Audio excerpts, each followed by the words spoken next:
जय श्री राधे श्याम निताई गौर हरि बोल। साक्षात हरित्यन समस्त शास्त्री उक्तस्तथा भगवत सद्भि किंतु प्रभुर्जो प्रिय तस्य वंदे गुरु श्री चरणारविंद।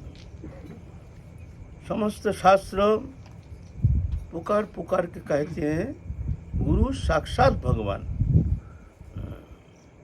आचार्य मांग बीजानियात, यहाँ एक शब्द, यहाँ आचार्य मांग बीजानियात, तीन शब्द है ना।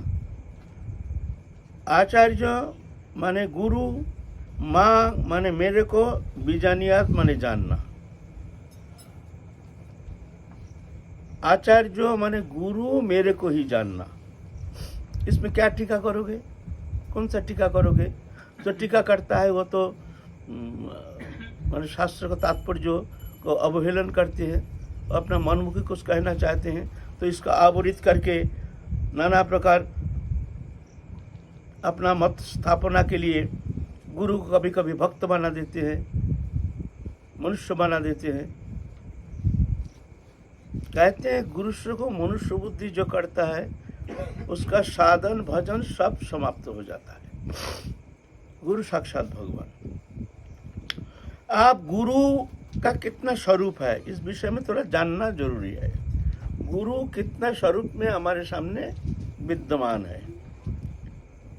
एक गुरु है समष्टि गुरु, समस्त गुरुओं के गुरु। जितना उपासना पद्धति है, जितना उपासक हैं, सबके गुरु हैं वो समष्टि गुरु।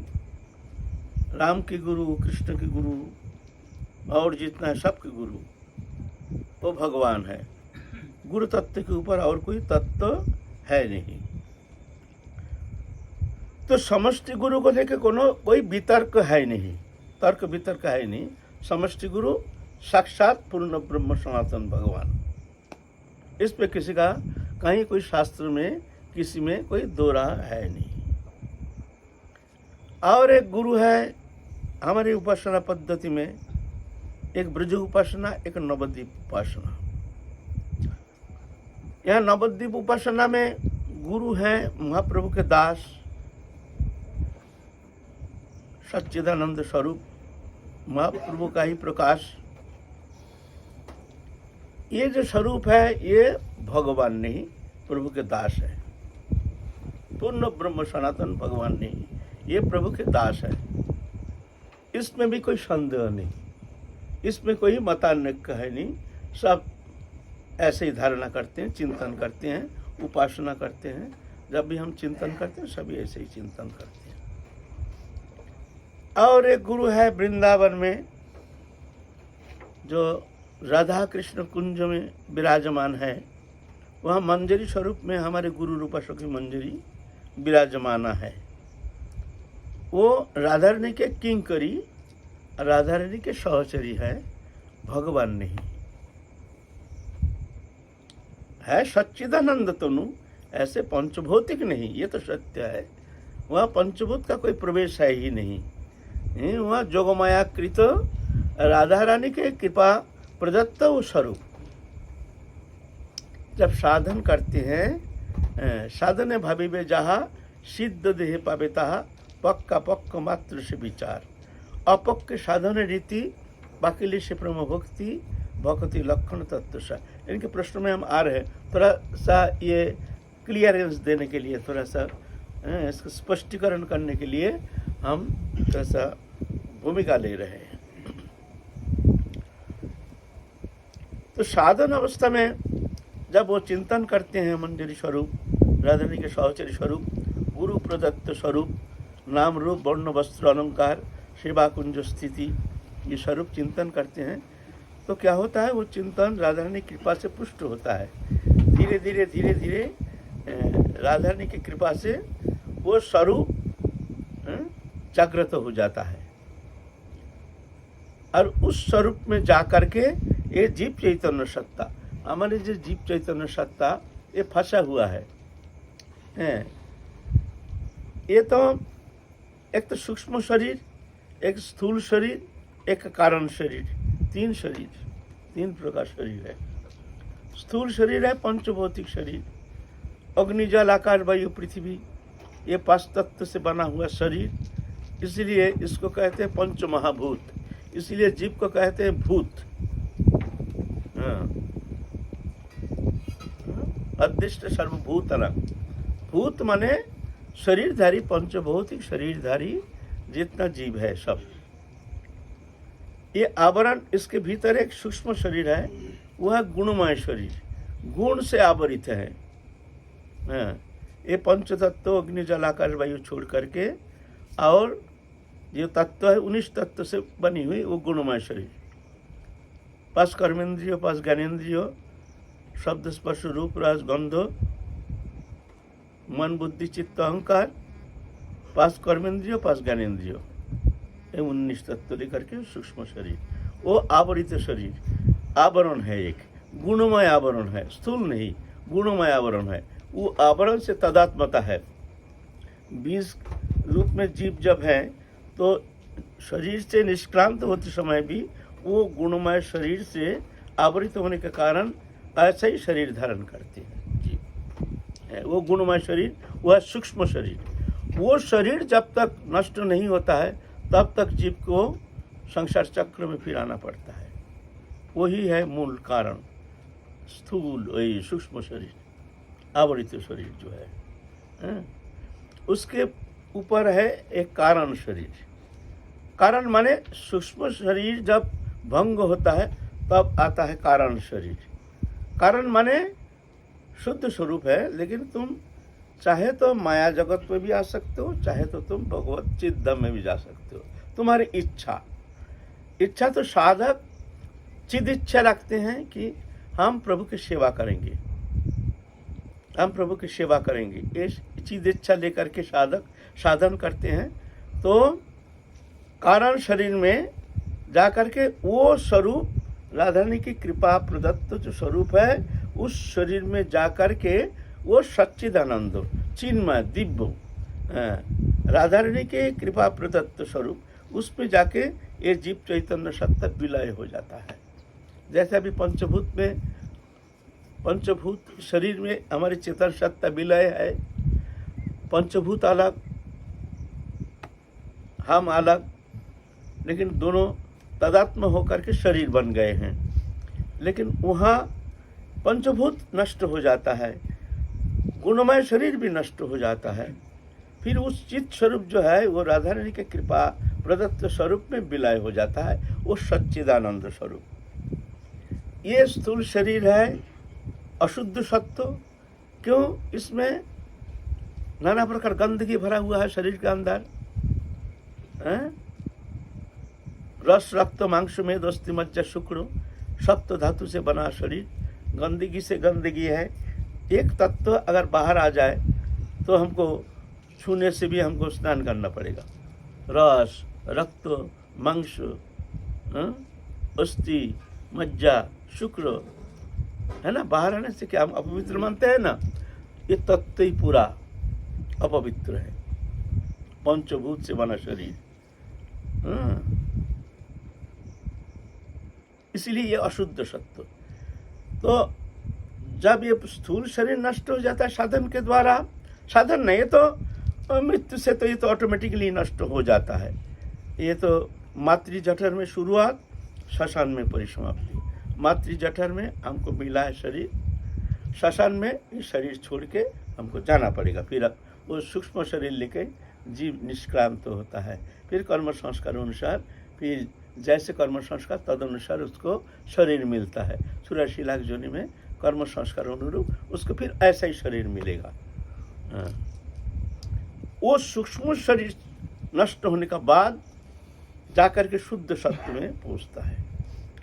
तो यह है अशुद्ध सत्व, और जीव चैतन्य सत्ता है शुद्ध सत्व, और राधा रानी के कृपा प्रदत्त जो स्वरूप है वह है विशुद्ध सत्व। विशुद्ध और राधा रानी की कृपा से मिलती है, साधन के द्वारा वो स्वरूप प्राप्त करना संभव नहीं है। अशुद्ध सत्व, शुद्ध सत्व, विशुद्ध सत्व। ये राधा रानी की कृपा, विशेष कृपा है। साधन के द्वारा जो साधन करके हम वो स्वरूप प्राप्त करेंगे, राधा रानी की सेवा प्राप्त करेंगे, ऐसा कदापि संभव नहीं है। ये तो राधा रानी के चरण में प्रार्थना करो, शरणागत हो करके रोते रहो, हैं, देहोदैहिक वस्तु पदार्थ के प्रति अनासक्त हो करके गुरु चरण शरण ले करके राधा रानी के चरण चिंतन करो और रोते रहो। फिर राधा रानी की कृपा से फिर वो स्वरूप राधा रानी प्रदान करते हैं। यह है मंजरी स्वरूप। तो ये जो स्वरूप है ये भगवान नहीं, ये राधा रानी के किंकरी सहचरी है। इसमें भी कोई मतभेद है नहीं, है ना, इसमें कोई मतभेद है नहीं। तो जो चैत्य गुरु है, उनमें कोई भेद नहीं है, उनके लेकर के कोई वितर्क है नहीं। और जो नवद्वीप में जो स्वरूप है उसमें भी कोई मतान्वय है नहीं। वृंदावन में जो स्वरूप है राधा रानी के सहचरी, उसमें भी कोई मतान्वय है नहीं। तो मत विरोध कहाँ? ये शरीरधारी, ये पंचभौतिक शरीरधारी, ये जो गुरु हैं ये कौन है? ये भगवान है, न मनुष्य है, जीव है, न क्या है, इनका स्वरूप क्या है। बस इनको लेकर के जितना मतान्वय है, ये चारों स्वरूप का समाहार है ये स्वरूप। लेकिन शिष्य के पास ये साक्षात भगवान। जीवेर निस्तार लागी नंदसुत हरि, भुवने प्रकाशन गुरु रूप धरि। जीव निस्तार के लिए भगवान ही गुरु रूप धारण करके आते हैं, गुरु रूप धारण करके प्रकाशित होते हैं। इनमें दो स्वरूप हैं, एक है कृपांश, एक है स्वरूपांश। कृपांश में ये साक्षात पूर्ण ब्रह्म सनातन भगवान, और स्वरूपांश में पंचभौतिक शरीरधारी गुरु रूप में विराजमान है। स्वरूपांश भगवान के दास, और कृपांश में ये भगवान है साक्षात। जैसे हम दृष्टांत देते हैं, जैसे चंद्रमा जो किरण देते हैं, वो किरण चंद्रमा का किरण नहीं, वो सूर्य किरण है। सूर्य के प्रतिफलन होता है, वो जाके पृथ्वी में आकर के धरित्री को उजाला करते हैं। लेकिन है जो सूर्य किरण ही प्रकाशित होता है चंद्र का माध्यम से। ऐसा ही वैश्य गुरु का माध्यम से भगवान, उनके जो कृपा शक्ति, करुणा शक्ति, वो जाकर के शिष्य के अंदर संचालित होता है। गुरु ने आशीर्वाद किया तो वो शक्ति उनको जाके कृतार्थ कर दिया गुरु के माध्यम से। गुरु प्रसन्न हो गया, वो करुणा शक्ति जो है गुरु रूप में वो प्रसन्न हो गया। वैष्णव गुरु अप्रसन्न हो गया तो हमारे भीतर जो वो करुणा शक्ति रूप में भगवान जी विराजमान है, वो अप्रसन्न हो गया, है ना। तो गुरु है जैसे चंद्रमा है, चंद्रमा को हम देखते हैं, उनके चंद्रमा की रोशनी। हम तो ये नहीं देखते हैं कि वो सूर्य किरण, हम तो देखते हैं चंद्र किरण। ऐसे ही चंद्र किरण जैसे चंद्रमा के ही किरण मानते हैं, ऐसे ही गुरु जो शक्ति है वो साक्षात भगवत शक्ति। इसमें कोई दो राह नहीं, है ना। इस विषय हम लोग विस्तारित तो पहले आलोचना कर चुके हैं।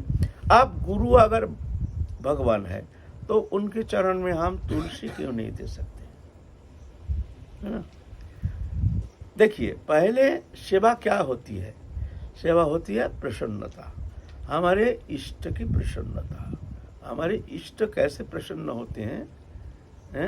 उनके प्रसन्नता के लिए हम सेवा करते हैं। सेवा माने एक क्रिया नहीं। कोई समझते हैं कि सेवा माने क्रिया।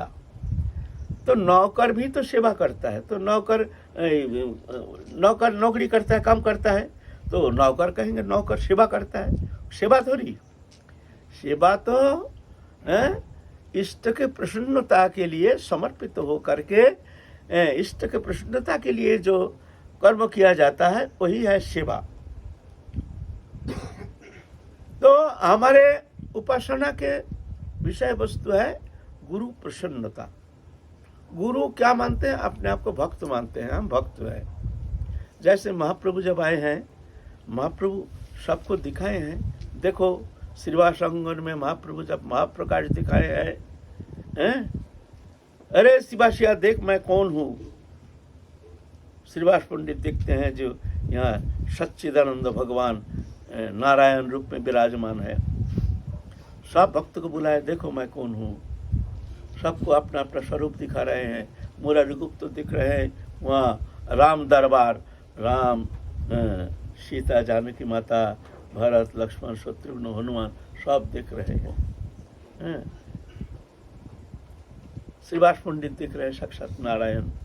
ऐसे अपने अपने उपासना अनुसार भगवत स्वरूप प्रदर्शन करा रहे हैं प्रभु।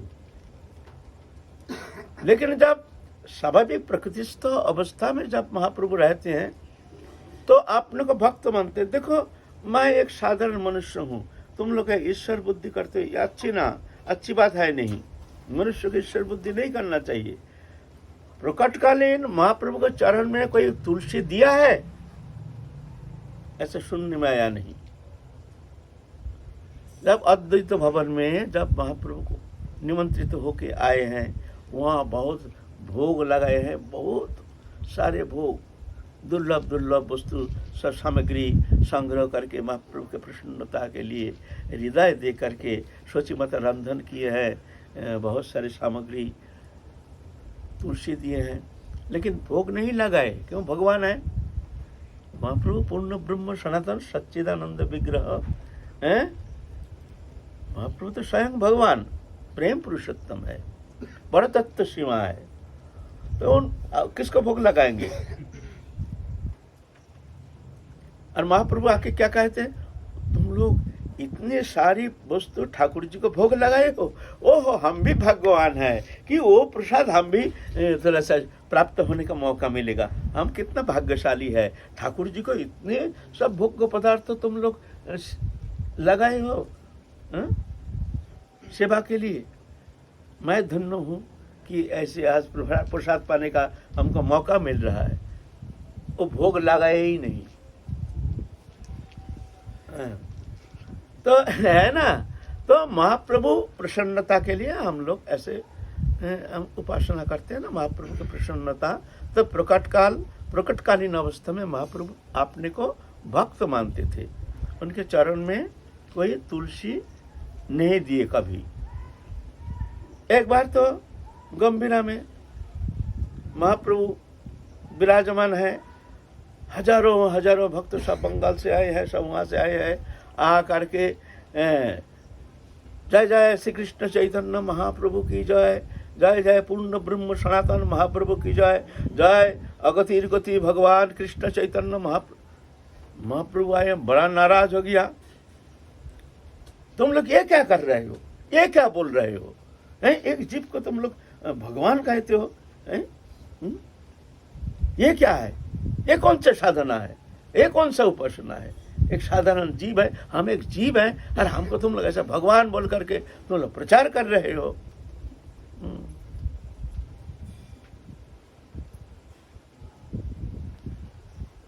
तो श्रीवास पंडित ऐसा कर रहे हैं। ऐसा ये क्या हाथ ऊंचा करके क्या दिखा रहे हो? ना दिखा रहे प्रभु, हम हाथ से सूरज को ढकने का चेष्टा कर रहे हैं। सूरज है ना, तो उसको सूरज को ढकने का चेष्टा कर रहे हैं। हाथ से सूरज ढका जाता है पागल? तो प्रभु आपका ये प्रकाश सच्चिदानंद प्रकाश ये हम कैसे ढकेंगे? इतना लाखों जनता है, इनके सबको मुंह को आप बंद कर दीजिए। हम थोड़ी कह रहे हैं भगवान है। तो और कितना विडम्बना करोगे तुम हमको? हमारे साथ और कितना विडम्बना करोगे महाप्रभु से? तो महाप्रभु प्रकाशकालीन अवस्था में किसी ने चरण में तुलसी नहीं दिए हैं, क्योंकि महाप्रभु के प्रसन्नता भगवान है, लेकिन महाप्रभु के प्रसन्नता ही हमारे भजन का उद्देश्य, पूजा की उद्देश्य है। गुरु भी ऐसे ही भगवान है, लेकिन गुरु भक्त रूप में विराजमान होने के कारण गुरु चाहते हैं कि हमको तुम भगवान का प्रसादी वस्तु प्रदान करो, उसमें हम प्रसन्न होते हैं। तो हमारे गुरु की प्रसन्नता प्रसन्नता के लिए है गुरु भगवान, लेकिन उनकी प्रसन्नता, इसीलिए हम उनको चरण में तुलसी देते नहीं है। हम जानते हैं भगवान, किंतु उनकी प्रसन्नता हम उनके चरण में तुलसी देते नहीं। यह है मामला, है ना। अब निष्ठा का जब प्रसंग आता है उसके विषय में कुछ कहेंगे? निष्ठा, हमारे तो निष्ठा के ऊपर प्रश्न चिन्ह आ रहे हैं ना। क्यों? हमारा अगर निष्ठा प्रबल है, ईश्वर निष्ठा प्रबल है, तो हम तो करेंगे। कैसे करोगे? उनकी प्रसन्नता हाँ, से, प्रसन्नता से मतलब नहीं है। ना, गुरु प्रसन्न होते हैं कि नहीं, इससे मतलब नहीं है। तुम अपने गुरु ईश्वर बुद्धि करके उनके चरण में तुलसी दोगे, और गुरु इस प्रसन्न होते हैं या प्रसन्न होते हैं, इससे हमारा कोई लेना देना नहीं है। कैसे बात करते हो? ऐसे नहीं होता है।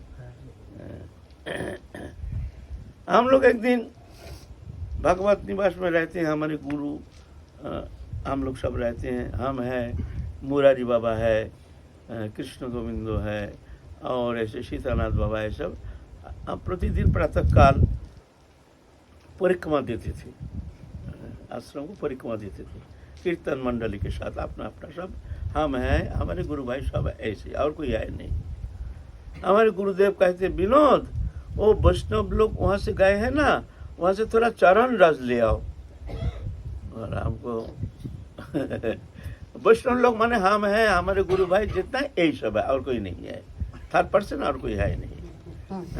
वहाँ से वैष्णव लोग जो कीर्तन करके गए हैं ना, थोड़ा चरण रस लिया उनका। हमने ले आया, गुरुदेव आदेश किए हैं, लिया, थोड़ा मुंह में डाला, थोड़ा माथे में डाला। गुरु प्रसन्नता, गुरु प्रसन्नता ही सेवा है। तुम्हारे विचार वहाँ चलेगा नहीं। श्रीनिवास आचार्य प्रभु नरोत्तम ठाकुर रामचंद्र कविराज एक आत्मा थे, लेकिन आचार्य थे श्रीनिवास आचार्य, सब गुरु स्थानीय, है ना। तो जब प्रसाद पाते हैं, श्रीनिवास आचार्य के शिष्य है रामचंद्र कविराज, एक निष्ठ गुरु सेवक, एक निष्ठ गुरु। माने गुरु जो कहते हैं वो सत्य है। एक दिन गुरु संध्या के समय एक जंगल सा है, वहाँ कहते हैं, देखो देखो रामचंद्र, देखो सांप सांप सांप, देखो क्या भयंकर एक काला सांप, देखो देखो। रामचंद्र गए, देखते हैं, अरे प्रभु प्रभु आप इधर आइए, इधर आइए, भयंकर खतरनाक सांप। रुको रुको रुको रुको। फिर श्रीनिवास आचार्य प्रभु जाते हैं, अरे दूर रामचंद्र, तुम्हारा दिमाग खराब हो गया, एक रस्सी पड़ा है, देखो। रामचंद्र कविराज भी ऐसा करके, गुरुदेव हमारा दिमाग ही खराब हो गया, ये रस्सी पड़ा हुआ है, कोई बात नहीं। फिर श्रीनिवास बोलो, अरे ना ना ना ना रामचंद्र, ये रस्सी नहीं, आप देखो देखो देखो देखो, वो देखो फन, देखो फन दिखता है, वो देखो काला फन, अरे वो रस्सी नहीं। रामचंद्र कविराज जाके, हाँ प्रभु प्रभु प्रभु, उधर मत जाइए, बड़ा फन कालिया नाग है, आप उधर मत जाइए। फिर श्रीनिवास आचार्य प्रभु जाते हैं, दूर रामचंद्र, तुम्हारा दिमाग खराब हो गया एकदम, वो रस्सी है, तुम भी नहीं देखा, हम भी नहीं देखते हैं। ऐसे गुरुदेव कहते हैं सांप है, शिष्य देखते हैं सर्प। गुरुदेव कहते हैं रस्सी है, शिष्य देखते हैं रस्सी। यह है गुरुनिष्ठा। माने गुरुदेव कह रहे हैं, उससे अन्यथा नहीं हो सकता है, वो ऐसे ही दिख रहे हैं। इसको कहते हैं गुरुनिष्ठा, गुरु प्रसन्नता।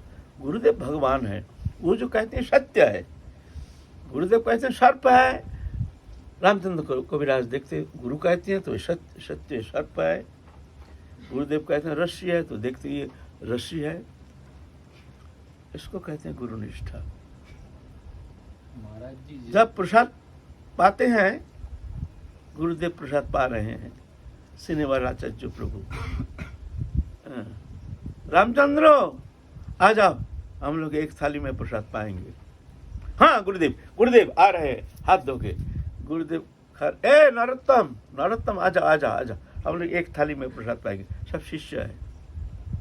हाँ गुरुदेव आ रहे हैं।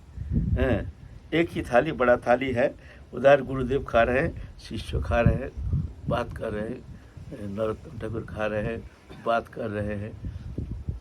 क्या कहोगे? क्या कहोगे? इसको कहते हैं गुरु निष्ठा। गुरुदेव कहते हैं जो प्रसाद पाने के लिए उनके साथ इसमें हमको विचार करने का कुछ है ही नहीं। तुम कर सकते हो, कोई कर सकता है भाई, हमसे तो होगा नहीं है। लेकिन देखो कैसी निष्ठा, हम नरक जाएंगे क्या, जाएंगे क्या होगा, ये तो कोई सवाल ही नहीं। गुरु प्रसन्नता ही हमारे साधन का एकमात्र उद्देश्य। इसको कहते हैं सेवा। सेवा माने उनके अंग संवाहन नहीं, गुरु के अंग संवाहन सेवा है। कोई अगर ऐसे समझते हैं तो बहुत भूल हो जाएगा। दूर रह करके भी गुरु के प्रसन्नता संपादन करने में पूर्ण समर्थ हो सकते हैं। अंतर्जमी गुरु सर्वत्र विराजमान है। वो ये नहीं समझना जो गुरुदेव एकमात्र शरीरधारी एक फिगर है, कहीं बैठा है, हम बहुत दूर हैं, गुरुदेव वो तो हमारे खबर नहीं लेते हैं, ऐसे नहीं होता है।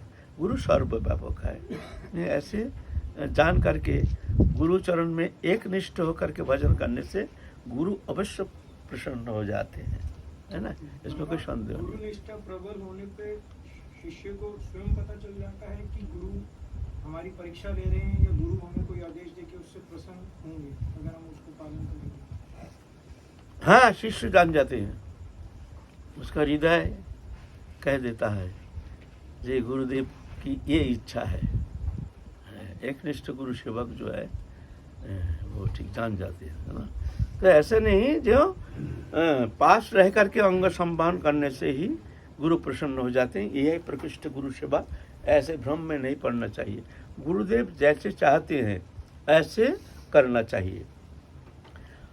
क्या आचरण करने से गुरुदेव प्रसन्न होंगे, तो गुरुदेव के चरण में जा करके निवेदन करना चाहिए। तद्विद्धि प्रणिपातेन परिप्रश्न सेवया उपदीक्षन्ति ते गणं करिण तत्तदर्शिना। प्रणिपात फिर परिप्रश्न, गुरुदेव हमारे मन की स्थिति ऐसे है, हमारी ऐसे ऐसे अवस्था ऐसे ऐसे हैं, आप आदेश कीजिए कौन सा आचरण के द्वारा हम आपकी प्रसन्नता संपादन कर सकते हैं, आप कृपा करके हमको आदेश कीजिए।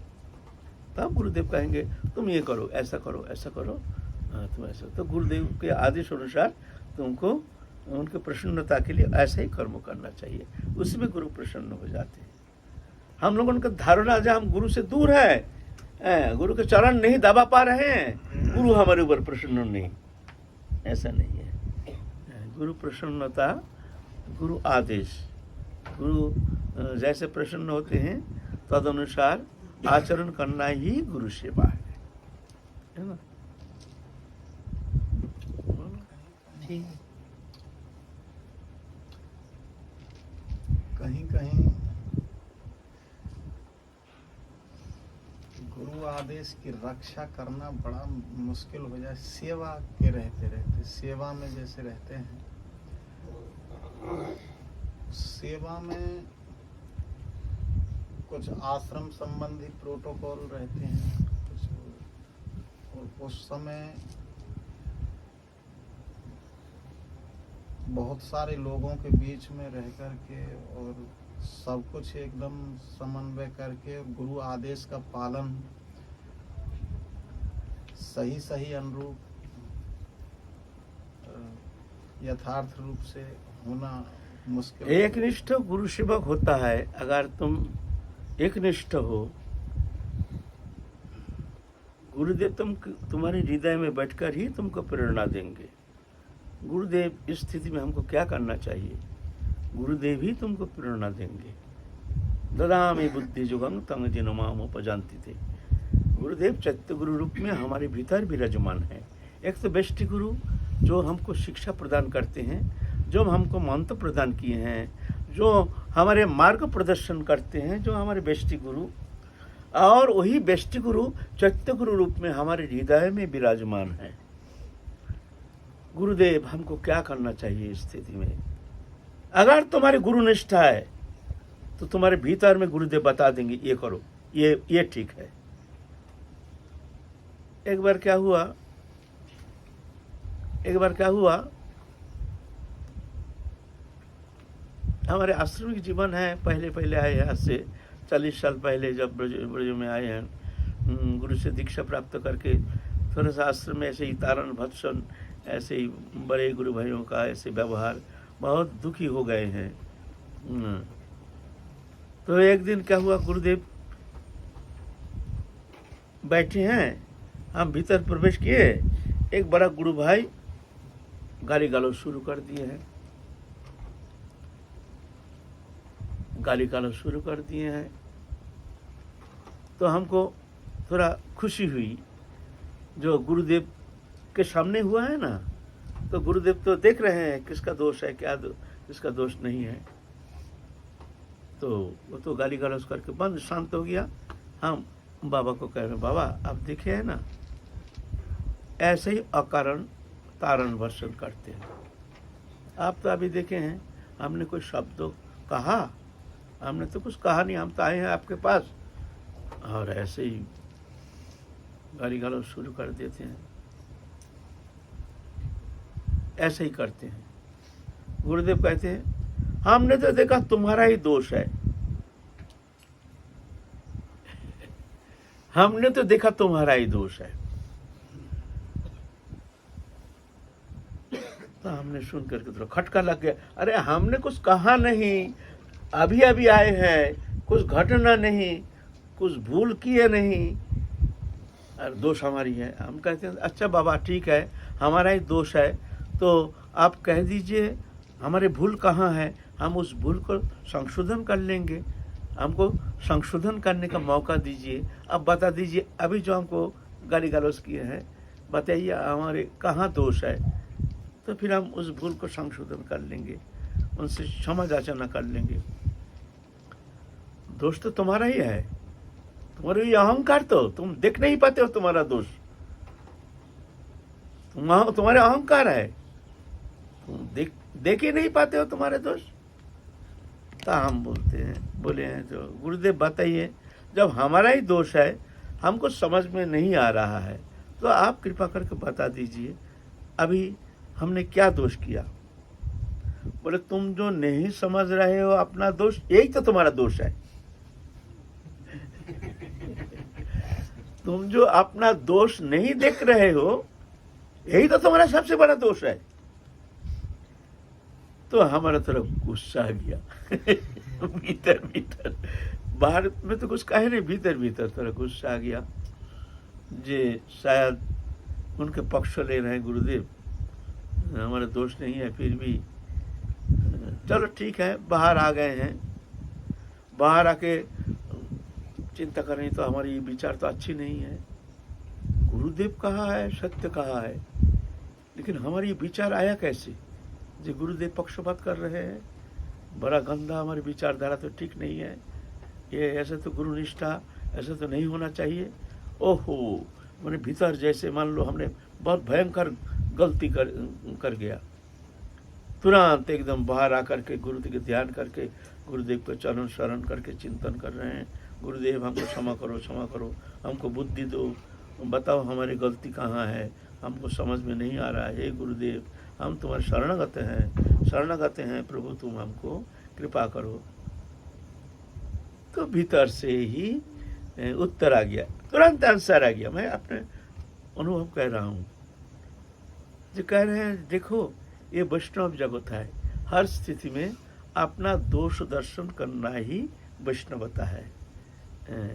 ये वैष्णव जगत ऐसा ही है, हर स्थिति में अपना दोष देखो, दूसरा का गुण देखो।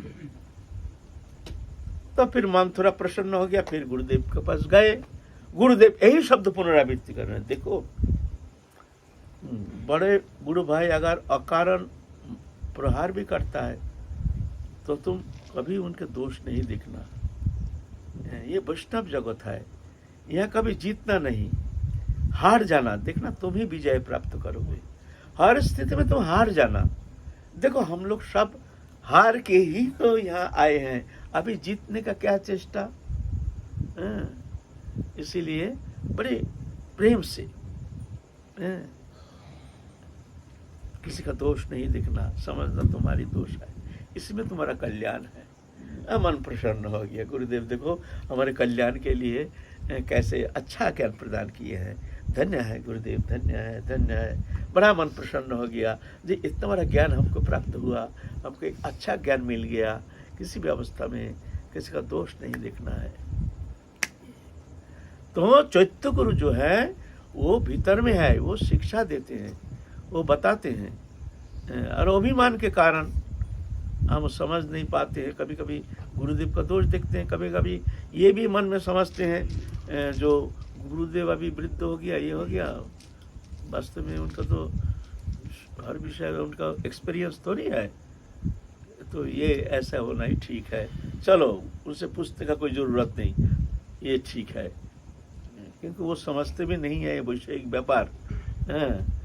ऐसा है ना, ऐसे ऐसे अपने बुद्धि प्रयोग करते हैं तो उसमें साधक के लिए अनर्थ हो जाता है, आगे चल के उसका आगे बढ़ना भारी पड़ जाता है, उसको देखना ही नहीं है।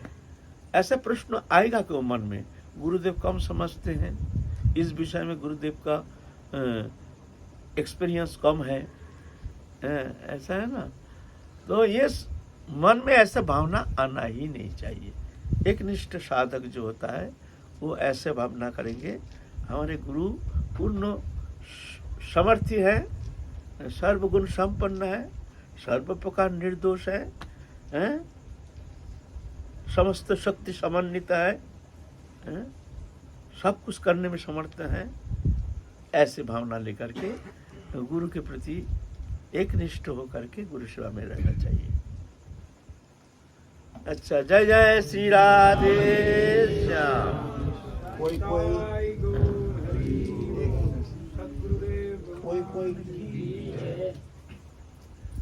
ये तो संसार है, कोई कालनेमी बनकर के गुरुदेव से कोई छल कपट से कोई वार्ता करे और हम शिष्य को अवगत हो कि ये उस प्रकृति का आदमी है, और गुरुदेव तो सहज भाव से उसकी बात को वो कर रहे हों, और तो उस समय शिष्य का क्या कर्तव्य है उस समय? देखो, तुम्हारा मन में अगर ऐसे संदेह हो तो आलोचना किया जा सकता है, लेकिन स्वयं निर्णय मत लो। क्या करना चाहिए क्या नहीं करना चाहिए तुम निर्णय मत लो, आलोचना करना चाहिए। जो इस स्थिति में गुरुदेव हमको क्या करना चाहिए, हमारा मन में ये संदेह उत्पन्न हो गया, अब मैं क्या करूं? अच्छा भैया, आप क्या कहना चाहते थे? हमारा ये कह रहा है, जिस प्रकार एक पति पिता स्त्री सब कुछ पति की प्रसन्नता के लिए करती है, तो क्या इसी भाव से गुरु भक्ति की जा सकती है? ऐसा ही तो होना चाहिए, तो सब कुछ पति की प्रसन्नता के लिए, कोई अपनी ना, ऐसा नहीं है। बस जो भी उनकी सभी उनकी प्रसन्नता के लिए हमको करना है, ये भाव स्वीकार किया जा सकता है। ऐसे ही होना चाहिए, स्वीकार नहीं, ऐसे ही होना चाहिए। तो फिर और एक बात है इसमें, और एक बात है। बात क्या है, कभी कभी जो गुरु योग्यता शून्य, गुरु में जो योग्यता होनी चाहिए, जो गुण होनी चाहिए, जो गुण होनी चाहिए, ऐसा नहीं कुछ। कभी कभी एक साधारण जिनमें बहुत कुछ कमी है, ऐसे हम जैसे कोई साधक, उनको गुरुकरण कर लिया, तो उस समय उस स्थिति में बड़ा विडम्बना हो जाता है साधक के लिए। उनके पास रह करके कठिन हो जाता है उनको, उनके प्रति पूर्ण श्रद्धा रख करके सेवा में रहना, ये भी कठिनाई है वर्तमान समय ना। इसका कारण एक है, हम तटस्थ होकर विचार कर रहे हैं। योग्यताहीन व्यक्ति को गुरु रूप में वर्ण करके कभी कभी बहुत अनर्थ हो जाता है ना। इसीलिए कहते हैं गुरु करो जान के, पानी पियो छान के। गुरुकरण संबंध में पहले ही विचार करना चाहिए, देखना चाहिए, शास्त्र मतानुसार देखना चाहिए। फिर जाके जब निस्संदेह हो जाओगे तभी जाकर गुरुकरण करना चाहिए। नहीं तो कभी कभी बड़ा गुरु ऐसे अशास्त्रीय तुमको उपदेश करेंगे, हम जैसे गुरु अशास्त्रीय जो शास्त्र में इस विपरीत कहते हैं, ऐसे कुछ विषय हम उनको कहते हैं, ऐसे अशास्त्रीय विषय उनको हम संलिप्त करते हैं, उस विषय में प्रभावित करते हैं, तो बड़ा भयंकर हो जाता है ना। ये दुर्भाग्य है। ऐसे बहुत सारे देखा जाता है जो अयोग्य व्यक्ति को कभी इस तरह से गुरु रूप में वर्ण करके, वर्तमान समय ऐसा आ गया है, इसमें तो थोड़ा सा कठिन हो ही जाता है। अच्छा, जय जय श्री राधे श्याम।